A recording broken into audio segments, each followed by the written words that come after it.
Et notre invitée ce matin, Leïla El Amari, bonjour. Bonjour. Vous êtes responsable du programme national de nutrition au ministère de la Santé. Vous avez participé à la campagne de sensibilisation dédiée à la petite enfance, initiée par l'INDH. C'était Oui. du 21 octobre au 4 novembre. Et cela fait, on le rappelle, un peu plus d'un an que la troisième phase de l'initiative nationale de développement humain a été lancée.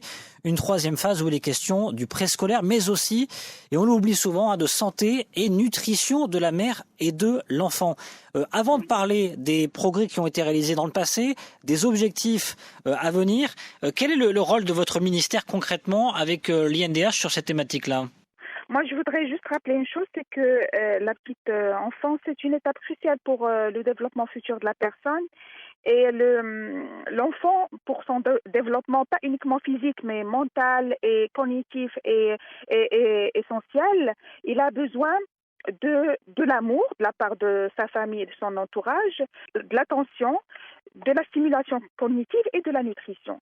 Et d'ailleurs, la nutrition, c'est la première chose dont il a besoin alors qu'il est déjà dans le ventre de sa maman.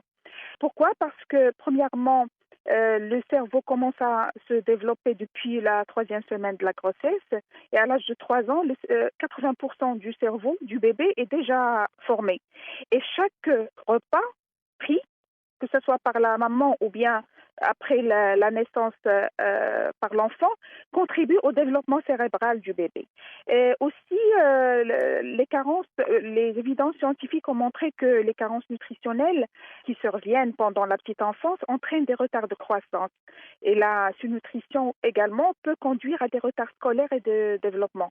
D'où l'importance de retenir la promotion de la santé et la nutrition maternelle et infantile comme une priorité pour participer au développement de la petite enfance. Alors comment vous agissez justement, vous, au ministère de la Santé, aux côtés de l'INDH, pour tenter de faire de la sensibilisation sur cette thématique-là ?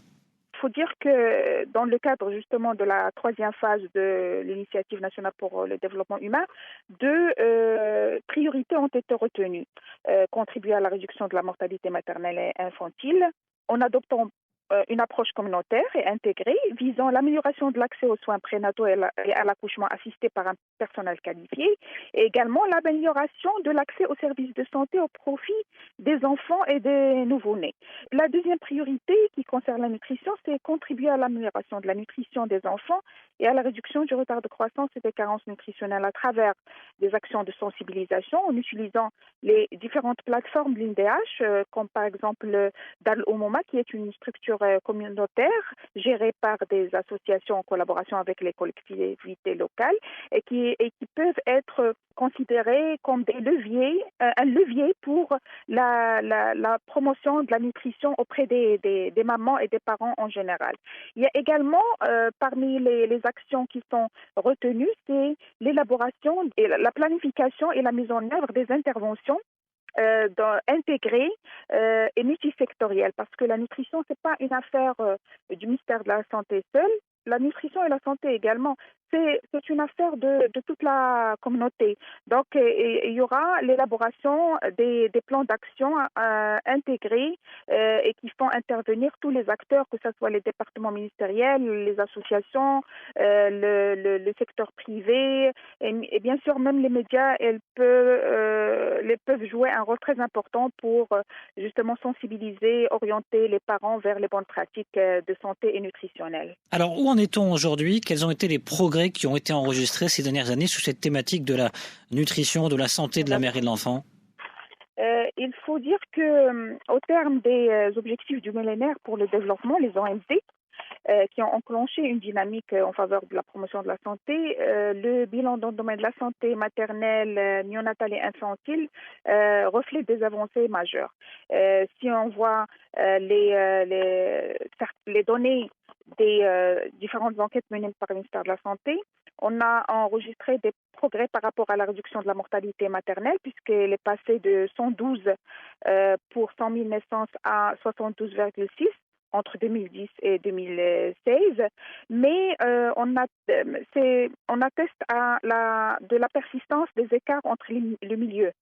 C'est-à-dire que le toujours le milieu rural est le plus touché par la mortalité maternelle comparée au milieu urbain. La même chose, la même tendance a été enregistrée pour ce qui est le taux de mortalité néonatale qui est passé de 21,7 à 13,6 pour 1000, mais sur 4 décès infantiles, 3 décès surviennent durant la période néonatale, avec bien sûr toujours la persistance des disparités par milieu de résidence, d'où la nécessité de renforcer et améliorer les soins au profit des enfants en bas âge. Sur le plan nutritionnel, la situation nutritionnelle également s'est améliorée durant ces dernières années, et au fil justement des années, on a vu reculer dans une première étape les formes sévères de malnutrition, comme le rachitisme carentiel, le marasme, etc. Et plus récemment, la diminution des cas d'insuffisance pondérale et de l'émaciation. Mais à un degré moindre, le retard de croissance qui persiste toujours. Donc, on a toujours le problème de retard de croissance qui touche 15,1% des enfants, avec toujours la persistance des écarts par milieu de résidence et par région. Si on compare le milieu urbain-rural, c'est 20% contre 10% des enfants qui sont atteints de cette forme de malnutrition. La même chose pour ce qui est la répartition par région. Il y a 3 régions qui sont plus touchées par cette malnutrition et qui peut atteindre les 30%. Qu'est-il prévu justement avec l'INDH? Quels sont vos objectifs pour tenter de corriger ces tirs? Ce qui est prévu, c'est qu'il y a, lors des assises qui ont été de l'INDH, qui ont été organisées au mois de septembre, donc il y avait la signature d'un accord cadre entre les ministères de l'Intérieur, de la Santé et l'UNICEF.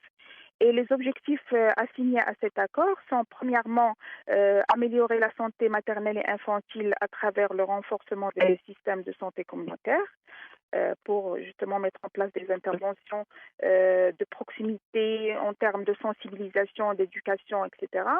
Le deuxième objectif, c'est améliorer l'accès aux services de nutrition et de santé maternelle, néonatale et infantile au niveau des structures de santé. Troisième objectif, c'est repositionner le rôle d'Al-Oumouma en tant que levier pour améliorer et l'accouchement en milieu surveillé, la consultation postnatale et aussi la promotion de la nutrition maternelle et infantile. Et comme dernier objectif, c'est contribuer à l'amélioration de l'état nutritionnel de la mère et de l'enfant en moyennant des activités intégrées et multisectorielles qui seront focalisées sur la réponse au retard de croissance et des carences en micronutriments et nutritionnels. Ce sont des objectifs portés jusqu'en 2025, c'est bien ça? Tout à fait. Vous êtes confiante, on peut y arriver? Bien sûr, on l'espère, mais je pense que l'INDH constitue vraiment une opportunité pour le ministère de la Santé parce que elle considère que l'accent doit être renforcé sur, premièrement, l'orientation des mesures vers la population la plus vulnérable, pour justement dans l'objectif de réduire les disparités, parce que c'est ça le problème qui persiste toujours, c'est la disparité par milieu de résidence et par région. Deuxièmement, c'est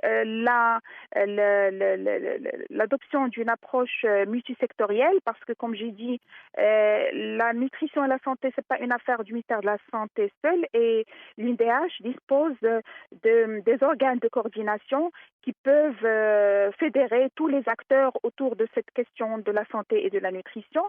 Et comme troisième point, élément très essentiel pour justement contribuer à la promotion de la santé et de la nutrition maternelle et infantile, c'est l'adoption d'une approche communautaire, parce que la communauté joue un rôle très important pour le développement humain et pour le développement, bien sûr, de la petite enfance à travers la responsabilisation des parents et la mobilisation de tous les acteurs à différents niveaux. Merci beaucoup, Laïla Alamari. Je vous en prie. Responsable du programme national de nutrition au ministère de la Santé. À très bientôt sur Atlantic Radio.